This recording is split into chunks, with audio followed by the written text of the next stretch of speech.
On me demande souvent quelle est ma méthode de travail pour accompagner les jeunes vers la réussite.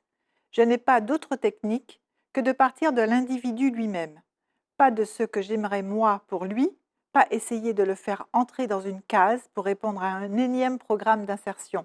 Non, je m'efforce avant tout de déterminer ce que la personne veut pour elle. Et si un jeune m'annonce qu'il souhaite devenir astronaute, je suis prêt à l'aider à devenir astronaute. Je ne cherche pas à savoir s'il a le niveau en sciences. Un déficit de connaissances, cela se rattrape. Je saisis son rêve au vol. J'installe le jeune à mon bureau, je le regarde droit dans les yeux et je signe un contrat moral avec lui. Nous mettons alors toutes les démarches en place pour avancer pas à pas, car le premier des apprentissages sur le chemin de la conquête de ses rêves est celui de la patience.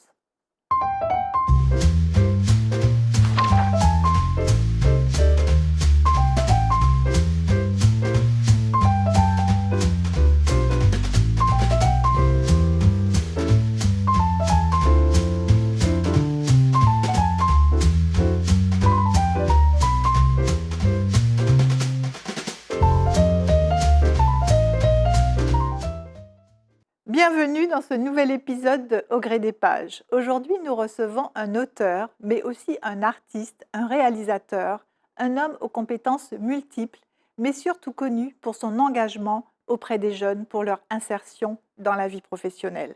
Nous recevons Jean-Michel Lutobi. Jean-Michel, Oui, bonjour. bonjour Claire. Bienvenue sur ce Merci, plateau de Zitata. merci beaucoup. Et nous vous recevons aujourd'hui pour votre dernier ouvrage qui s'intitule Osons rêver, qui a Tout à été fait, publié chez K Éditions en 2023. tout à fait. Et j'ai envie de vous demander tout de suite, est-ce que pour vous, le rêve est encore possible dans une société où les perspectives ne sont pas claires, où il y a une perte de valeur, ou une perte de fondation en fait? Bien sûr. Est-ce qu'il y a de la place pour le rêve? Tout à fait. Il y a toujours la place pour le rêve. Le rêve est toujours possible. Le rêve dépend de l'individu et dépend de, comment dire, de la perspective que cet individu se donne. Est-ce qu'on a envie de rêver? Est-ce qu'on a envie d'aller de l'avant? Sinon, il faut arrêter tout de suite. Et je dis souvent, parce que je rencontre des jeunes qui me disent, oui, mais monsieur, notre génération, on ne va pas vivre longtemps. Voilà. Je me dis, je refuse ça parce que si on commence à se dire ça, autant tout s'arrêter tout de suite. Non, au contraire, le rêve, c'est la première étape de la réalité. C'est ce qui nous permet de nous projeter et d'atteindre quelque chose. Je dis souvent, si on veut aller quelque part, ben, il faut d'abord mettre le point de destination avant de construire le parcours. Ben, la vie, c'est la même chose. Si on veut aller quelque part, il faut se dire où on veut aller. Et à ce moment-là, on cherche les personnes qui peuvent nous aider à atteindre notre objectif, atteindre notre but. Et tout est possible, même quand c'est compliqué comme en ce moment, même quand nous sommes comme en ce moment dans un climat anxiogène, il y a de la place pour le rêve. Il y a de la place pour le rêve. Alors, Voilà, votre ouvrage est un vibrant plaidoyer pour l'éducation tout à fait. et en particulier pour l'avenir de la jeunesse. C'est ça. D'ailleurs, le sous-titre de votre ouvrage, c'est « La jeunesse, un atout pour nos territoires Tout à fait, j'y crois. » Est-ce qu'on peut dire que ce combat pour la jeunesse est l'axe principal de votre vie? Je sais que vous êtes très engagé auprès de cette jeunesse. Est-ce que c'est votre raison d'être?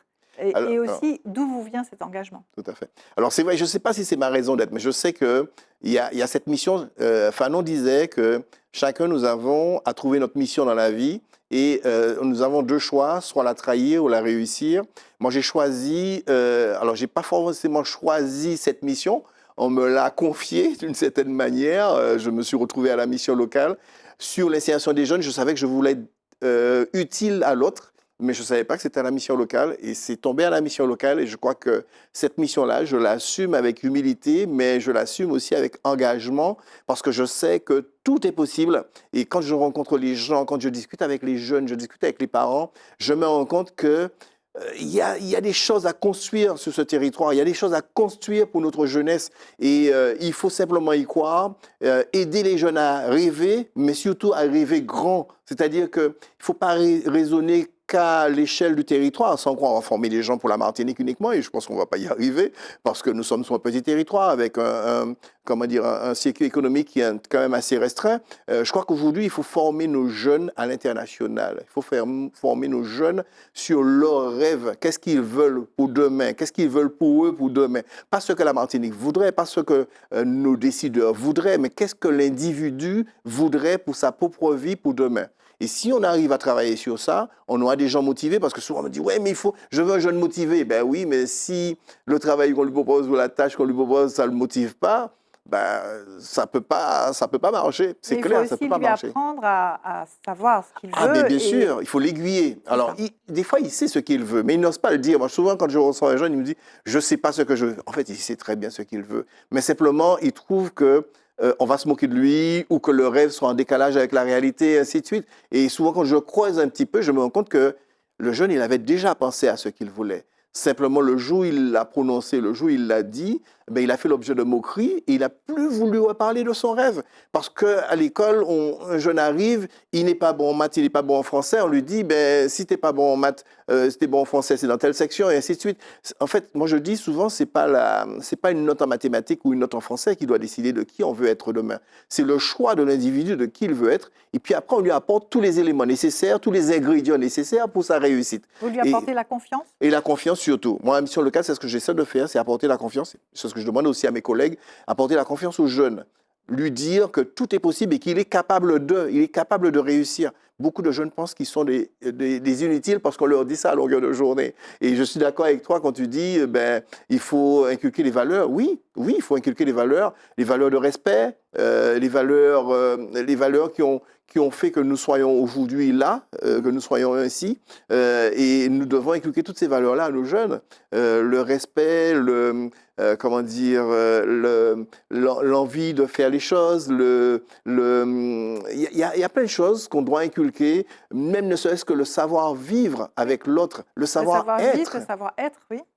C'est à minima ce qu'on doit inculquer à un jeune. Et souvent, je dis aux parents, mais c'est à vous de faire ce travail-là. N'attendez pas que l'école transforme votre enfant. L'école, c'est l'école du savoir. C'est-à-dire que c'est la transmission du savoir. Mais l'école participe un petit peu à l'éducation, mais la base même de l'éducation, c'est le parent. Et souvent, les gens, il ne faut pas venir me dire, oui, mais il y a des parents qui n'ont pas les moyens ou qui n'ont pas ci, qui n'ont pas ça. Nos parents, moi, je vois ma grand-mère, elle ne savait pas lire. Par contre, elle savait très bien quand je n'avais pas, je ne connaissais pas la leçon ou quand il y avait un truc. Vous accompagnez les parents aussi? Oui, un petit peu. Alors, ce n'est pas notre rôle, mais je reçois souvent les parents. Les parents veulent me rencontrer et j'essaie de leur donner, d'ailleurs, le livre, dans ce sens aussi, c'est pour les jeunes, mais aussi pour les parents. Oui. Et souvent, j'ai des parents qui l'ont lu et qui ont transmis à leurs enfants parce qu'en fait, le message, c'est pour les deux. Ça permet aux parents de rêver également? Ben oui, aux parents de rêver parce que souvent, pensent que leurs enfants sont inutiles et qu'ils vont rien faire. Et je leur montre qu'il y a une porte, il y a quelque chose de possible. Et souvent, ben, ça crée le déclic dans la tête des gens. Moi, j'ai reçu un parent vendredi matin. Le parent, l'enfant lui a dit de sortir. Sa fille lui a dit de sortir. Et elle voulait rester avec moi pour l'entretien, seule. Et quand la fille est sortie, il me dit, Monsieur Lutobi, vous savez, qu'est-ce qui m'a fait plaisir? C'est quand ma fille, je l'ai vue sortir de votre bureau avec le sourire. Ça fait longtemps que je ne l'avais pas vue sourire ainsi. Et c'est important, parce que la jeune, je ne lui ai pas dit grand-chose. Je lui ai simplement dit qu'elle était capable de réussir son projet. Elle a un projet qui sort de l'ordinaire, certes, mais je lui ai expliqué que son projet était possible. Et des choses de la vie, j'avais déjà rencontré à Nice une structure qui accompagne les jeunes sur ce type d'activité et je lui ai donné les coordonnées de monsieur qui s'occupe de ça. Et elle n'en revenait pas. Comment les choses se sont connectées, je ne sais pas, mais c'est comme ça, quoi. Voilà. Souvent, je rencontre des gens avec qui on se connecte, on a l'impression qu'il y a des planètes qui s'alignent. Pourquoi? La synchronicité c'est ça. des éléments. Alors, tout à fait. Vous dirigez cette mission locale du Nord depuis 23 ans. Tout à fait. Quel était votre parcours pour arriver à ce poste? Oui. Et surtout, en fait, vous étiez déjà engagé dans l'insertion des jeunes avant de prendre cette fonction. Alors, en fait, j'ai un parcours atypique parce que moi, j'ai fait un bac F2, j'ai fait un DUT génie électrique, option électronique et informatique industrielle. Ça me prédestinait pas du tout à être directeur d'une mission locale. Et j'ai créé mon entreprise à 25 ans et que je menais et tout ça. Et un jour, j'ai quelqu'un qui me propose de prendre un jeune en insertion chez moi. Je prends le jeune en insertion. C'était un jeune qui venait de la mission locale de Cabestea de l'époque. Et c'est là que j'ai rencontré les responsables, la directrice de l'époque et tout. Et en même temps, j'avais commencé à suivre une formation sur le CNAM, un master en gestion parce que j'ai toujours voulu maîtriser les outils petite gestion. Alors, j'ai appris la gestion avec ma mère parce que ma mère était commerçante. Ma mère a une petite boutique, mais elle savait très, très bien gérer. Et moi, c'était mon modèle de gestion, c'était elle. Voilà. Et je voulais pouvoir discuter avec mon expert comptable et comprendre, parce que en gestion, il y a la photographie, certes, mais il faut pouvoir détricoter et interpréter la photographie du bilan comptable. Et donc, j'ai fait cette formation. Et puis, un beau jour, je me réveille un matin en me disant, je crois que l'informatique t'a fait le tour. Et maintenant, il faut passer à autre chose. Donc, je commence à en parler autour de moi. Les gens me disent, mais t'es fou, t'as une entreprise qui fonctionne. Je me souviens, ma responsable commerciale à la banque qui me fait venir, elle me dit, j'ai entendu dire que tu veux vendre ton entreprise, mais t'es fou. Et je lui dis, ben, on a des choix dans la vie. Je me suis retrouvé président de FAS Cabester à l'époque, la Fondation Agir contre l'exclusion qui a été créée en 93 par Martine Aubry, et la déclinaison se faisait en 98 en Martinique. Et je me suis retrouvé président de cette structure-là. Et alors, ce n'était pas forcément l'insertion des jeunes, c'était l'insertion de manière générale. Et j'ai adoré, et j'avais créé la première journée de l'insertion à Madiana. Ça avait fait vraiment il y a eu un gros succès. Et je me suis dit, voilà, maintenant tu as été utile aux machines, il faudrait que tu sois utile aux hommes. Voilà, et c'est ce que j'ai voulu être. Et il y a eu l'offre de la mission locale, je n'étais pas le favori, donc les élus qui étaient là, j'ai été reçu en conseil d'administration dans le dernier carré avec le conseil d'administration. Il y avait 3 candidats, j'étais l'un des 3, je n'étais pas le favori parce que le favori c'était quelqu'un qui était directeur adjoint d'une mission locale, c'est un Martiniquais, directeur adjoint d'une mission locale à Paris, et c'est lui qui devait prendre le poste. Sauf que ce jour-là, il y a quelque chose qui s'est passé. Je suis incapable de l'expliquer, mais je savais que ce poste-là, il me le fallait, parce que ça correspondait, plus j'allais, et plus je me rendais compte que ça correspondait à ce que je voulais faire. Et je l'ai eu, il y avait plus de 200 et quelques candidats, je l'ai eu, et j'ai des élus après qui m'ont dit, on a eu raison de te faire confiance parce que tu as complètement changé la vision de l'insertion, tu as apporté quelque chose de différent. Alors, oui, parce que j'ai appliqué la méthode de dans l'entreprise. votre livre, vous l'expliquez bien, ce passage où vous étiez déterminé à avoir ce poste. Et ça montre comment la détermination peut être importante. Tout à fait. Et la préparation aussi. C'est ça, oui, la préparation, bien sûr. Pour l'entretien. Bien sûr. Je vois des jeunes qui viennent en entretien à la mission locale ou moins jeunes, et des fois, ils ne connaissent même pas la mission locale, ils ne connaissent pas la mission, ils ont répondu à un appel d'offres et ils viennent s'asseoir. Je dis non, moi, j'ai voulu savoir c'était quoi la mission locale, qui dirigeait, c'est quoi la convention collective, c'est quoi le niveau de salaire, c'est quoi le poste en lui-même, c'est quoi les références du poste, qu'est-ce qu'on demande à un directeur de mission locale de faire. Tout ça, j'avais toutes ces informations-là avant de venir en entretien. C'est pour ça que vous avez convaincu de vous prendre. Alors justement, est-ce que vous pouvez nous parler un petit peu de cette mission locale? Qu'est-ce que c'est pour nos auditeurs? Bien sûr. Et surtout, vous avez donné votre empreinte particulière à cette mission locale, enfin en tout cas à l'organisme que vous dirigez. Est-ce que vous pouvez aussi nous expliquer ça? Bien sûr. Alors, la mission locale, c'est une structure qui a été créée. Donc, alors, en 81, François Mitterrand accède au pouvoir. Il se rend compte qu'il y a un vrai problème avec la jeunesse. En 82, il demande à son Premier ministre, Pierre Mauroy, de mener une étude pour voir qu'est-ce qu'on peut mettre en place de fort, de différent pour accompagner les jeunes, parce qu'il se rendait bien compte qu'il y avait une souffrance au niveau de la jeunesse. Et en 82, Pierre Mauroy confie à Bertrand Schwartz, c'est le père des missions locales, Bertrand Schwartz, une étude sur la jeunesse. Et Bertrand Schwartz lui rend un rapport, le rapport Schwartz, qui va permettre la création des missions locales, puisqu'avant les missions locales, il y avait des permanences d'accueil, d'information et d'orientation, les PAIO, que nous avons connus aussi ici. Et les missions locales ont remplacé petit à petit les PAIO. Et la mission locale, la première mission locale à être créée à Martinique, c'est celle de la Cabester, avec M. Édouard de Lépine. Édouard de Lépine, c'est un historien, donc il l'a appelé la Cabester parce que cette région s'appelait Cabester par les Indiens et tout ça. Donc, mission locale Cabester qui commence avec 5 communes, le Robert, Trinité, Gros-Monde, Sainte-Marie et Marigot, et qui s'occupe de l'insertion des jeunes, donc qui accueille les jeunes avec un tronc commun pour toutes les missions locales, c'est l'accueil, l'information, l'orientation et l'accompagnement des jeunes. C'est ce qu'on demande. Simplement, moi j'ai pris autre chose parce que Bertrand Schwartz, dans son rapport, disait qu'on pouvait mener des expérimentations sur les territoires et qu'à chaque territoire, il y avait quelque chose de spécifique à mettre en place. Et je me suis basé sur ça pour me dire, mais qu'est-ce qu'on peut créer de spécifique sur le territoire? Et j'ai commencé timidement avec des premières petites actions. Et aujourd'hui, nous sommes sur pratiquement 1 à 2 actions par mois au niveau de la mission locale. Ce sont des actions que vous avez créées et mises en place. Créées de toutes pièces. Alors, la première action que j'ai créée, l'une des premières actions, c'était l'accompagnement à la création d'entreprise. Parce que moi-même, j'ai été jeune créateur d'entreprise. J'ai été confronté à cette difficulté et à devoir à chaque fois me battre pour réussir, notamment devant la banque. Moi, mon banquier à l'époque m'avait dit tu veux un prêt pour ton entreprise, un prêt de 23 000 euros, l'équivalent de 23 000 l'heure aujourd'hui, il me dit il faut hypothéquer la maison des parents. Je lui disais au banquier que jamais je ferai voilà, participer mes parents. En fait, les risques, je les prends tout seul, quoi. Je ne peux pas partager les risques. Et aujourd'hui, ben, je me retrouve président de cette caisse de crédit mutuel. Voilà, c'est un des défis. Ce sont les défis de la vie. Voilà. Absolument. Vous avez d'autres activités en Tout à parallèle. fait. Mais fort de cette expérience de 23 ans, quel est votre constat aujourd'hui? Quels sont les grands enseignements que vous tirez? Oui. Et surtout les solutions que vous proposez? Tout à fait. Alors déjà, les grands enseignements, c'est vrai que se dire que de tout temps, on a toujours critiqué la jeunesse. La jeunesse a toujours fait peur.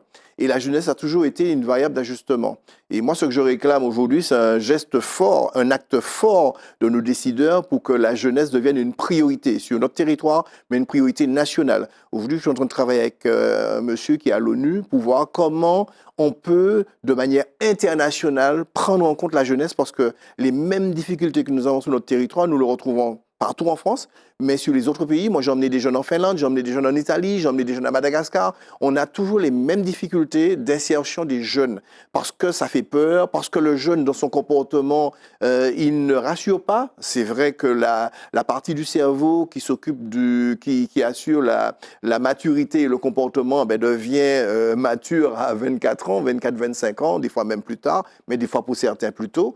Et il faut admettre que le jeune, à 23 ans, 24 ans, il n'est pas mature. Mais comment on l'accompagne dans ça? Comment on l'accompagne? Comment on le façonne pour que demain, il soit un expert, qu'il soit un professionnel aguerri? Parce que nous aussi, nous sommes passés par là. Souvent, les gens, ils oublient qu'eux-mêmes ont été jeunes, eux-mêmes ont eu besoin d'accompagnement, eux-mêmes ont eu besoin de cette main tendue. Et je crois que la mission locale rend ce service-là. Mais il y a différents types de jeunes. On parle de la jeunesse. Bien sûr. En fait, Bien sûr. Alors, il y a ceux qui ont l'environnement qu'il leur faut avec les parents qui font ce qu'il faut. Donc ça fonctionne. Et puis, il y a ceux qui n'ont pas forcément cette chance-là. D'ailleurs, dernièrement, on a mis en place une opération parrainage des pépites, une opération de parrainage que je mène depuis des années. C'est comment on amène à un jeune quelqu'un qui peut lui ouvrir son champ relationnel. Pas qui va l'embaucher, mais qui va lui permettre d'augmenter ou d'élargir son champ relationnel et d'augmenter le champ des possibles. Ça, voilà, c'est ce travail-là qu'on doit faire aujourd'hui. On doit construire avec la jeunesse. Alors, bien sûr, les gens critiquent, il y a ceux qui volent, il y a ceux qui tuent. Moi, j'ai un jeune qui m'expliquait un jour, je dis, mais pourquoi tu suis... Alors, on le visitait en prison, je lui dis, mais pourquoi tu suis les autres, et ainsi de suite. Il me dit, mais monsieur, le jeune que vous dites là, lui, il a fait la maternelle avec moi, on était dans nos classes en primaire, donc je le connais depuis des années. Et des fois, quand il me dit, allons voler, ben moi, à longueur de journée, j'ai rien à faire, personne ne me donne de travail, il n'y a pas de perspective d'avenir, il n'y a rien. Mais quand il me dit, allons voler, je vais voler avec lui. Et il me dit, mais quand même, maintenant, j'ai envie de changer. Et il me dit, si demain, en sortant de prison, vous me proposez, vous me permettez d'aller ailleurs, et ainsi de suite. C'est ce que vous dites dans votre livre. Exactement. En fait. Ce jeune qui vous demande de partir. De partir. Pour pouvoir le sortir de son environnement. Sortir de son environnement, tout à fait. Et je le sors de son environnement. Et ça fonctionne pour lui, il nous envoie une carte, ainsi de suite, en nous disant que non seulement, effectivement, il a trouvé du travail, il s'est marié, il a un enfant, et ainsi de suite. C'est ça qu'on doit faire. Aujourd'hui, on doit écouter la jeunesse, on doit entendre la souffrance, et on doit aussi trouver des solutions, parce qu'un jeune occupé, il ne dysfonctionne pas. Alors, vous plaidez beaucoup pour le départ, pour leur permettre de voir, je ne plaide voir pas autre chose. Voilà, je ne plaide pas forcément pour le départ. Je dis aux jeunes, si vous avez la possibilité de vous intégrer localement, faites-le. Mais je sais très bien que nous sommes sur un tissu économique qui n'est pas large, nous sommes sur un espèce de micro-marché et que la Martinique ne pourra pas donner à manger à tous ses enfants. Donc, à un moment donné, il faut réfléchir à voir comment nos jeunes peuvent être occupés ailleurs, quitte à revenir ensuite pour servir le territoire. Mais un jeune vous les accompagner à partir, à découvrir d'autres horizons. D'autres horizons, et puis aller travailler, aller acquérir des compétences ailleurs. Moi, j'ai emmené des jeunes à la montagne sur les emplois saisonniers. On m'a fortement critiqué, mais je ne regrette absolument rien parce qu'aujourd'hui, j'ai des jeunes qui sont chefs cuisiniers. J'ai un jeune qu'on a mis à l'honneur dernièrement, Wendy Barast. Le jeune, il est aujourd'hui à l'académie de cuisine. Ce jeune, il m'interpelle en me disant, monsieur, sa maman qui me dit, monsieur Lutobi, mon fils est parti avec vous et il a réussi grâce à vous. Alors, pas grâce à moi, c'est surtout grâce à lui parce que c'est lui qui a développé les compétences, mais on voit jusqu'où ça va. Et ce jeune, s'il était resté ici, il n'aurait rien fait. Et lui-même me le dit, il me dit, monsieur, je n'aurais rien fait parce que le marché, il est trop petit et ça ne permet pas à tous les jeunes d'intégrer l'emploi. Quelle est l'expérience que vous avez eue avec les jeunes dont vous êtes le plus fier ?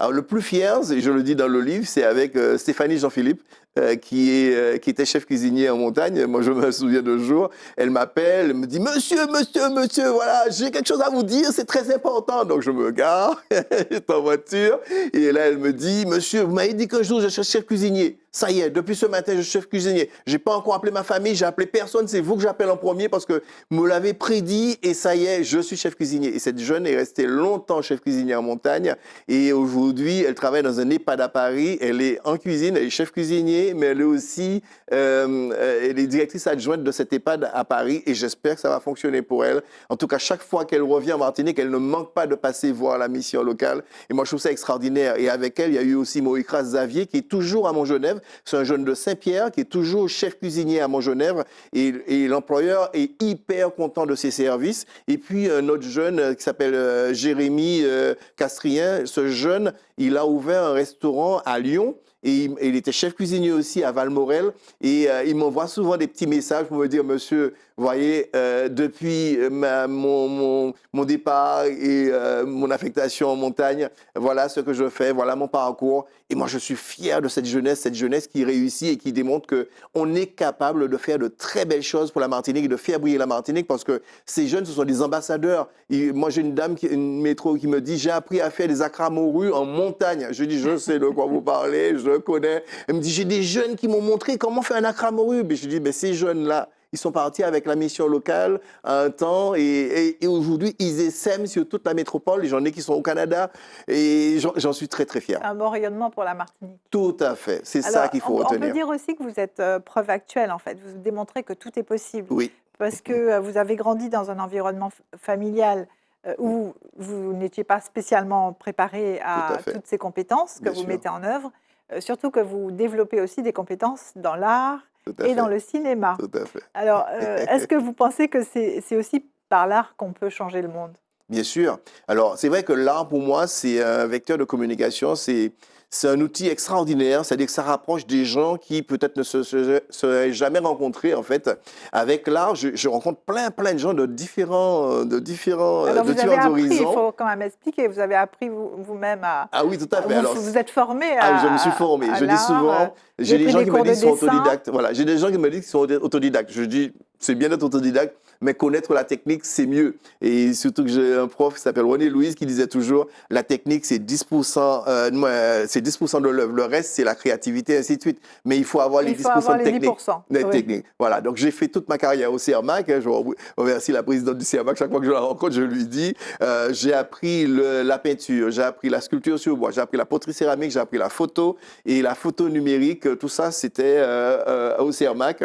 Et ça fait 20 ans que je peins et j'ai intégré le CERMAC en 2005 parce qu'en 2004, je suis parti avec des jeunes à Cuba pour justement initier une action avec les jeunes, leur dire, vous savez qu'il y a aussi l'art, il y a l'insertion par les métiers classiques et puis il y a des métiers à côté qui peuvent vous permettre, en tout cas si vous avez du talent ou si vous développez du talent, parce que je reste persuadé que tout le monde ne naît pas avec les choses, on construit les choses au fur et à mesure. Et, vous pouvez faire vous pouvez vous investir dans l'art. Et à Cuba, ça m'a rappelé ma jeunesse où je faisais des petits dessins, je reprenais mes héros de bande dessinée, les Hakim, les Zambla et ainsi de suite. Et j'ai voulu me remettre. Et j'ai pris les cours et aujourd'hui, ça fait 20 ans que je peins. Oui, vous peignez, vous exposez. Vous Tout avez aussi édité plusieurs ouvrages. Bien sûr. C'est votre travail, mais vous faites aussi du cinéma. Du cinéma, alors j'ai découvert le cinéma parce qu'en fait j'ai toujours aimé la télé, même tout jeune, mes parents me disaient ça, j'adorais aller au cinéma, j'adorais les films et j'ai toujours eu ce rêve de faire quelque chose dans le cinéma. Je ne savais pas quoi exactement, mais je savais que je ferais quelque chose dans le cinéma. Et en 2016, je travaille sur un cinéma, avant 2016, on dira depuis 2009-2008, je travaille sur un scénario d'un film qui s'appelait De l'ombre à la lumière. J'ai rencontré plein de gens pour voir comment ils pouvaient m'aider. Et la personne que j'ai rencontrée qui m'a dit « Ok, banco, on le fait », c'est Max Monrose. Je lui présente le scénario. Il me dit « Mais on peut le réaliser, ce film ». Puis j'ai une dame à la DJSCS de l'époque qui me dit « Mais monsieur Le Toubier, on peut vous financer. Je n'ai pas une grosse enveloppe, mais on peut financer le film ». On a réalisé ce film-là qui a eu un prix en 2019 aux États-Unis, à New York, Chelsea Film Festival à New York. Et moi, j'étais très content et ça continue à faire des déclics dans la tête. Et après, j'ai travaillé sur un autre film. Ça, c'est un long métrage, ça s'appelle Les Mules Invisibles. Voilà. Et en 2024, j'ai travaillé sur plusieurs films, notamment un film qui devait s'appeler La Marche Blanche. J'ai pas réussi à obtenir les financements. J'avais travaillé avec un producteur de métropole qui m'a lâché parce que quand on a reçu les courriers de la Martinique disant que ils allaient pas soutenir le film, donc lui il a pris peur. Il m'a dit c'est pas financé, t'es pas soutenu par ton territoire, donc moi je vais pas te suivre non plus. Mais ça m'a motivé 2 fois plus pour me dire qu'il y a quelque chose de possible là. Donc, je reprends le truc, je fais un autre scénario, je travaille sur le harcèlement scolaire et sur les violences sur ascendant. Et là, on sort le film qui s'appelle Les Fractures Invisibles. Alors, il n'est pas encore sorti au cinéma. On parcourt les festivals. Donc, à Cannes, en août, le 12 août, on a été récompensé. On a reçu le prix Best Cinematography au festival France-USA Afrique. Et, qui se produisait pour la première fois à Cannes. Tout à fait. Voilà. Parce qu'en fait, eux, ils étaient souvent sur les États-Unis et c'est la première fois qu'ils déplaçaient le festival à Cannes. Et vraiment, c'est un moment extraordinaire parce qu'en fait, eux, ils travaillent en lien avec le Festival de Cannes et ils veulent faire des choses l'année prochaine, on verra. Et on s'est positionné aussi sur le Cinestar en Guadeloupe et nous avons obtenu le 8 octobre. Ce qui est intéressant de souligner quand même, c'est que vous montez tous ces projets avec les jeunes qui sont autour de vous. Vous les initiez au métier d'acteur ou aux autres métiers techniques du cinéma. Tout à fait. En fait, je veux leur montrer que déjà que tout est possible, mais surtout que c'est un champ, l'industrie du cinéma, c'est un champ à explorer parce que beaucoup de jeunes pourraient réussir dans ces métiers-là parce qu'on a beaucoup de jeunes talentueux. Et lorsqu'on a voulu travailler sur le film Les Fractures Invisibles, moi, j'ai mis en place une formation pendant 1 mois avec Aliou Cissé pour qu'il forme nos jeunes sur c'est quoi être acteur. C'est pas juste se présenter devant une caméra, il y a une posture, il y a quelque chose. Et il faut connaître les rudiments du métier. Moi, je dis souvent, dans tout ce qu'on fait, il faut apprendre. Et là, il fallait apprendre le métier. Et je me souviens, Axel Ouané, quand elle arrive, elle me dit, mais monsieur, le poste, normalement, je l'ai. Je lui dis, je t'ai dit que tu vas être sur le film, mais il faut que tu te formes. Et puis, on va faire le casting. Et si à la fin du casting, tout continue à bien fonctionner, tu seras sur le rôle. Ce qui est merveilleux, c'est que dans tous vos projets et vos compétences, vous embarquez vos jeunes. Complètement. Je les aide à arriver. Voilà. Merci beaucoup, Jean-Michel. Juste pour conclure, quel est votre carburant? Puisque vous avez d'autres missions, vous êtes aussi tout à fait. Alors, c'est vrai que tout le monde me pose la question. Alors, je sais que je suis engagé dans la tête, mais je suis surtout... Alors, je dis souvent à mon corps, il faut qu'on y aille. Je dis souvent ça à mon corps. Et c'est... en fait, c'est le fait de faire les choses et de voir que les choses fonctionnent, ça alimente encore plus la machine. Vous voyez les voitures, un peu les hybrides, c'est en roulant que la voiture se recharge. Mais moi, c'est tout à fait pareil. C'est en faisant les choses, en creusant, il y a des choses qui viennent, il y a des gens qui viennent sur ma route. Et je dis souvent, la route, elle est droite, mais de temps en temps, elle peut aller à gauche, elle peut aller à droite. Et je n'ai pas toute la maîtrise sur la direction. Mais tout ce que je sais, c'est que tout le long, il faut se faire plaisir. On ne vit qu'une seule fois, il faut se faire plaisir tout le long. Très bien. Écoutez, merci Jean-Michel pour ce partage. Merci. Pour cet engagement auprès de la jeunesse de la Martinique, mais pas que. Merci. Cette émission s'achève. Merci beaucoup. Merci beaucoup. Merci chers téléspectateurs de nous avoir suivis. Je vous donne rendez-vous pour un prochain épisode de Au gré des pages pour découvrir un nouvel auteur et un nouvel ouvrage. À bientôt.